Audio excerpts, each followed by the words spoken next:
আসসালামু আলাইকুম এভরিওয়ান। আশা করি আল্লাহর অশেষ রহমতে আপনারা সবাই অনেক অনেক ভালো আছেন। আজকে আমি আপনাদের সাথে শেয়ার করব ব্রেড পিৎজা স্যান্ডউইচ রেসিপি। খুবই সহজভাবে দেখানোর ট্রাই করেছি, আশা করি আপনাদের কাছে ভালো লাগবে।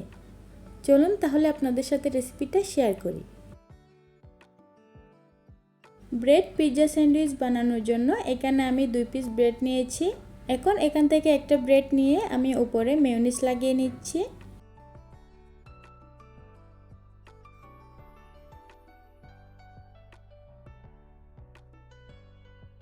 এই তো ব্রেডের মধ্যে আমি মেয়োনিজটা ভালো করে লাগিয়ে নিয়েছি।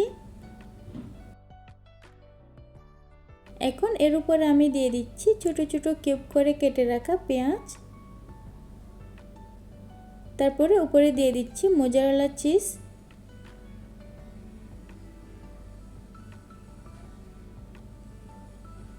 তারপর দিয়ে দিচ্ছি কিছুটা কাঁচামরিচ।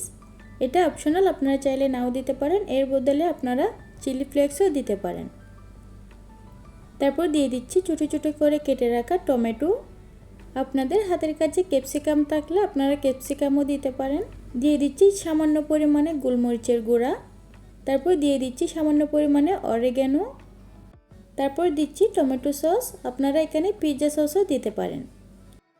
তারপর আবারও একটু পেঁয়াজ দিয়ে দিচ্ছি। এখন এর উপরে বেশি করে মোজারেলা চিজ দিয়ে দিচ্ছি। আমি মোজারেলা চিজটা একটু বেশি পরিমাণেই দিচ্ছি, আপনারা আপনাদের পছন্দ অনুযায়ী দিয়ে নিতে পারেন। আর এখানে আপনারা আপনাদের টেস্ট অনুযায়ী সামান্য পরিমাণে লবণও অ্যাড করতে পারেন। এখন এর উপরে আমি আরও একটা ব্রেড দিয়ে দিচ্ছি। তারপর স্যান্ডউইচটাকে আমি তাওয়াতে ছেঁকে নিব। চুলার উপরে একটা তাওয়া বসিয়ে আমি এখানে দিয়ে দিচ্ছি 1/2 টেবিল চামচ পরিমাণ ঘি। আপনারা চাইলে এখানে বাটার ইউজ করতে পারেন। ঘিটা মেল্ট হয়ে আসলে আমি এখানে স্যান্ডউইচটা দিয়ে দিলাম। তারপর উপরে একটা ঢাকনা দিয়ে আমি 2 মিনিট অপেক্ষা করব। 2 মিনিট পর আমি ঢাকনাটা তুলে নিচ্ছি। এখন আমি স্যান্ডউইচটাকে উল্টে দিচ্ছি।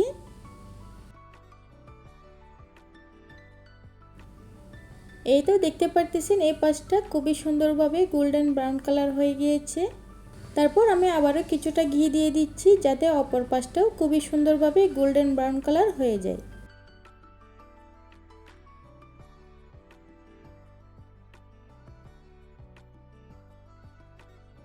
এখন এর উপরে ঢাকনাটা দিয়ে আমি আবারও 2 মিনিট অপেক্ষা করব। 2 মিনিট পর আমি ঢাকনাটা তুলে নিচ্ছি। এখন আমি চেক করে দেখব যে নিচের পাশটা সুন্দর করে গোল্ডেন ব্রাউন কালার হয়েছে কিনা। এই তো খুবই সুন্দরভাবে কিন্তু গোল্ডেন ব্রাউন কালার হয়ে গিয়েছে। এখন আমি এটাকে নামিয়ে নিচ্ছি। তারপর একটা ছুরি দিয়ে আমি কেটে দেখিয়ে দিচ্ছি আপনাদেরকে ভেতরের চিজটা কতটা সুন্দরভাবে মেল্ট হয়ে গিয়েছে। আপনারা যারা এই ভিডিওটা দেখতেছেন তারা প্লিজ একটি করে লাইক দিয়ে দিবেন।